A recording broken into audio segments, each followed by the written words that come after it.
आज के जीव विज्ञान की कक्षा में आप सभी का स्वागत है। हमारा आज का शीर्षक है जनन।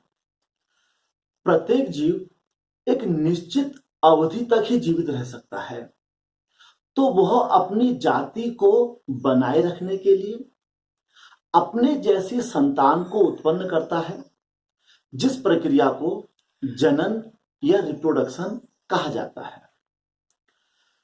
जीव जाति में जनन के साथ साथ एक पीढ़ी से दूसरी पीढ़ी में आनुवांशिक लक्षण भी जाते हैं। आनुवांशिक लक्षणों के साथ साथ विभिन्नताएं भी उत्पन्न होती हैं, जिससे जैव विकास होता है। जनन को हम इसके अंग्रेजी अर्थ रिप्रोडक्शन से भी अच्छी प्रकार समझ सकते हैं।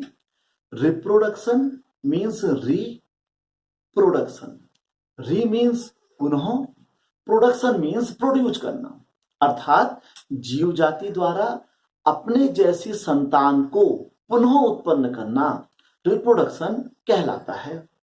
रिप्रोडक्शन को विस्तार से समझने के लिए हम इसे ब्लैक बोर्ड में समझते हैं। रिप्रोडक्शन मुख्यतः दो प्रकार का होता है। ये दो प्रकार कहलाते हैं, पहला एसेक्सुअल यानी कि अलैंगिक जनन, दूसरा सेक्सुअल मीन्स लैंगिक जनन। जैसा कि नाम से ही प्रदर्शित हो रहा है, ए सेक्सुअल मीन्स ऐसा जनन जिसमें ए मीन्स एक ही लिंग की आवश्यकता होती है, अर्थात एक जीवधारी द्वारा ही आगे को संतति उत्पन्न की जा सकती है। सेक्सुअल मीन्स अलग अलग हमको यहाँ पर लिंग की आवश्यकता होती है। एसेक्सुअल रिप्रोडक्शन पहले हम इसी की चर्चा कर लेते हैं, अलैंगिक जनन की। अलैंगिक जनन निम्न कई प्रकार का हो सकता है। इसके कुछ हम यहाँ पर एग्जाम्पल देख लेते हैं। पहला वेजिटेटिव रिप्रोडक्शन, दूसरा फिजन, फिजन से हमारा तात्पर्य है विखंडन। तीसरा यदि हम यहाँ पर ले लें बर्डिंग, एग्जाम्पल और ले दे यहाँ पर हम रीजनरेशन। रीजनरेशन से हमारा तात्पर्य है पुनरुद्भवन। और यदि हम एक और ले लें यहाँ पर तो इसे कहते हैं पार्थिनोजेनेसिस, जेनेसिस यानी कि अनिषेक जनन। अब हम इनको क्रमशः बारी बारी से सबको देखते हैं। तो सबसे पहले हम लेके चलते हैं वेजिटेटिव रिप्रोडक्शन। पहले हम लेते हैं वेजिटेटिव रिप्रोडक्शन। इसको वेजिटेटिव रिप्रोडक्शन या वेजिटेटिव प्रोपेगेशन भी कहा जाता है। इसे हिंदी में कायिक जनन या कायिक प्रवर्धन कहते हैं।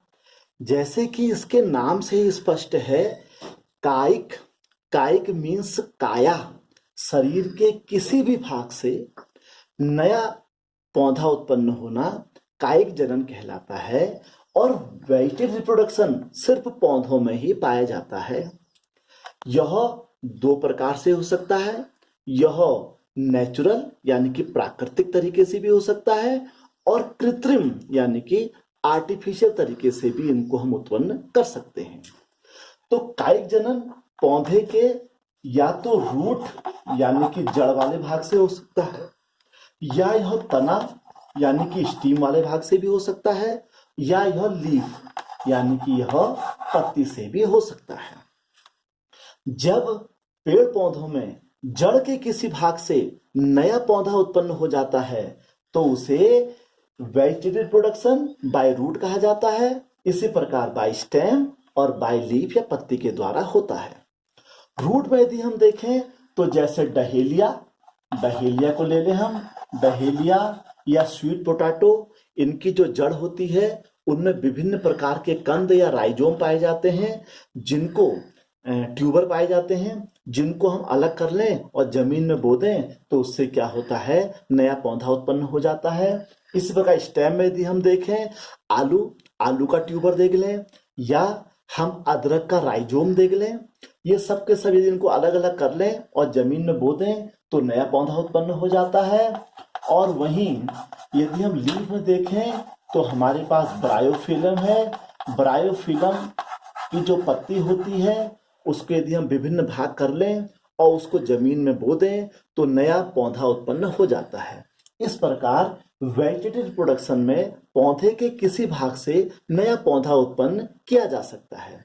और कृत्रिम विधि के द्वारा हम क्या करते हैं, जैसे कलम लगाना या टिश्यू कल्चर द्वारा हम नए नए पौधे उत्पन्न कर सकते हैं।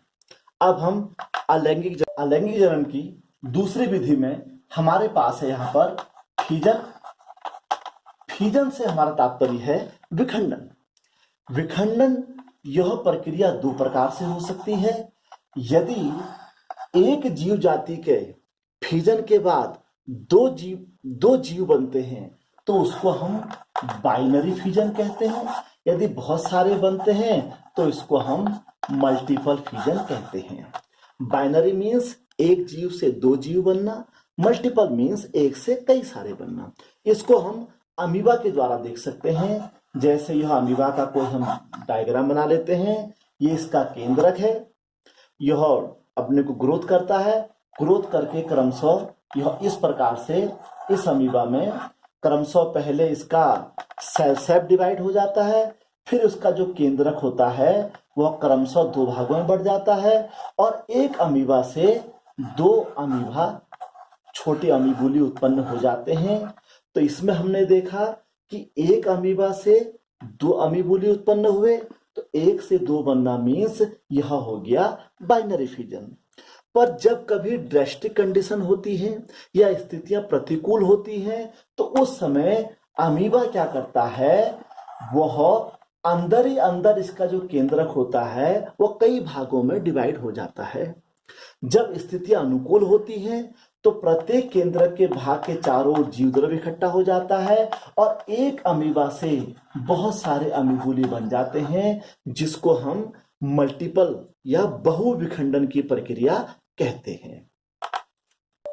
अब हम अलैंगिक जनन में बडिंग यानी कि मुकुलन को ले लेते हैं।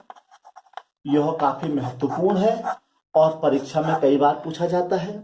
बड का मतलब कली या मुकुल से मतलब है जब किसी जीव जाति या किसी पादप में कोशिका द्रव्य इकट्ठा होकर एक उभार सा बना लेता है तो उसे बड या मुकुल कहते हैं। इसको हम यहाँ पर यीस्ट का एग्जाम्पल देकर देख सकते हैं। यह यीस्ट यानी कि इसे खमीर कहते हैं। इसमें एक जगह जीव द्रव्य इकट्ठा हो जाता है जिससे यहाँ पर बल्ब जैसा या बड बन जाती है। कुछ समय के पश्चात इस बल्ब में यह जो केंद्रक होता है उसका एक भाग इस केंद्रक का उधर जाने लग जाता है और फिर यह केंद्रक और कोशिका द्रव्य इकट्ठा होकर इसकी सतह में एक बड या मुकुल बना लेता है। इसी प्रकार बारी बारी से एक ही शरीर में कई सारे बड या मुकुल एकत्रित हो जाते हैं, वो जो कि अलग अलग होकर नए यीस्ट को उत्पन्न कर सकते हैं। इस प्रकार की प्रक्रिया हाइड्रा में भी देखी जा सकती है। तो यह अलैंगिक जनन की मुकुलन यानी कि बडिंग वाली विधि हुई। अलैंगिक जनन की अगली विधि में हम लेके चलते हैं रीजेनरेशन। रीजेनरेशन जैसे कि इसके नाम से ही पता लग रहा है, रीजेनरेशन, इसको हिंदी में पुनरुद्भवन भी कहा जाता है। पुनरुद्भवन से मतलब है पुनः उत्पन्न होना। यह अलैंगिक जनन की एक बहुत महत्वपूर्ण विधि है जिसमें रीजनरेशन मीन्स जीव जाति या पादप का वही अंग उत्पन्न होगा जो डैमेज हुआ है। इसको हम हाइड्रा का एग्जाम्पल लेके समझ सकते हैं। जैसे यदि हम यहाँ पर एक हाइड्रा का चित्र बना लें तो यदि हम इसको तीन भागों में बांट दें तो इस प्रकार यह तीन भागों में बढ़ जाता है। तो इसमें रीजनरेशन में जैसे कि ऊपर वाले भाग ने नीचे के दो भाग लॉस कर रखे हैं, तो इसमें नीचे के दो भाग उत्पन्न हो जाएंगे, बीच वाले में ऊपर नीचे के और नीचे वाले में ऊपर के। इस प्रकार एक हाइड्रा से क्रमशः 3 हाइड्रा का निर्माण हो जाता है। इस प्रक्रिया को हम रीजनरेशन यानी कि पुनरुद्भवन कहते हैं। अलैंगिक जनन की जो अगली विधि है पार्थिनोजेनेसिस या अनिषेक जनन, यह परीक्षा में कई बार पूछा जाता है। अनिषेक जनन से हमारा तात्पर्य है किसी अंड ओव्यूल का ओवा का बिना फर्टिलाइजेशन के ही नया जीव या पादप उत्पन्न कर देना। जिस प्रकार मधुमक्खियों में देखा जाता है, मधुमक्खी में जो अंडे फर्टिलाइज होते हैं उनसे मेल या फीमेल बी बनती है, और जो अनफर्टिलाइज होते हैं उनसे लेबर या श्रमिक बनते हैं। अर्थात अंड कोशिका का बिना निषेचन के ही नया जीव उत्पन्न कर देना, इसे अनिषेक जनन कहा जाता है। जब यह फलों में प्रक्रिया होती है तो वहां इसे पार्थिनोकार्पी यानी कि अनिषेक फलन कहा जाता है। आजकल मार्केट में कई फल जिनके अंदर बीज नहीं होता है वह अनिषेक फलन से ही उत्पन्न होते हैं। यह तो था हमारा अलैंगिक जनन के कई सारे प्रकार। अब हम चलते हैं लैंगिक जनन में। जैसा कि नाम से ही पता लग रहा है लैंगिक जनन, अर्थात इसमें अलग अलग शरीर में नर तथा मादा युग्मक उत्पन्न होते हैं। जब नर तथा मादा युग्मक, जिन्हें क्रमशः मेल व फीमेल गैमेट कहते हैं, अलग अलग जीव में उत्पन्न या अलग अलग पौधों में उत्पन्न होते हैं, तो ऐसे जीवों को एक लिंगी यानी कि यूनिसेक्सुअल कहा जाता है। अमूमन या अधिकतर जीवधारी जो होते हैं वह एक लिंगी ही होते हैं। जब नर तथा मादा युग्मक एक ही शरीर में उत्पन्न होते हैं तो ऐसे जीव को या ऐसे पादप को द्विलिंगी या बाइसेक्सुअल, इसे उभयलिंगी या हर्मेफ्रोडाइट भी कहा जाता है। केंचुआ, फीता कृमि आदि ऐसे जीव हैं जिनके एक ही शरीर में नर जननांग भी होते हैं और मादा जननांग भी होते हैं। नर जननांग से नर युग्मक यानी कि मेल गैमेट बनता है, मादा जननांग से मादा युग्मक यानी कि फीमेल गैमेट बनता है। इन दोनों के मिलने से युग्मक यानी कि जाइगोट का निर्माण होता है, जिससे आगे को नई जीव जाति का निर्माण होता है। तो हमने आज की कक्षा में जनन देखा। आपको हमारी आज की कक्षा कैसी लगी, हमारे YouTube चैनल में जाके हमें जरूर बताइएगा। धन्यवाद।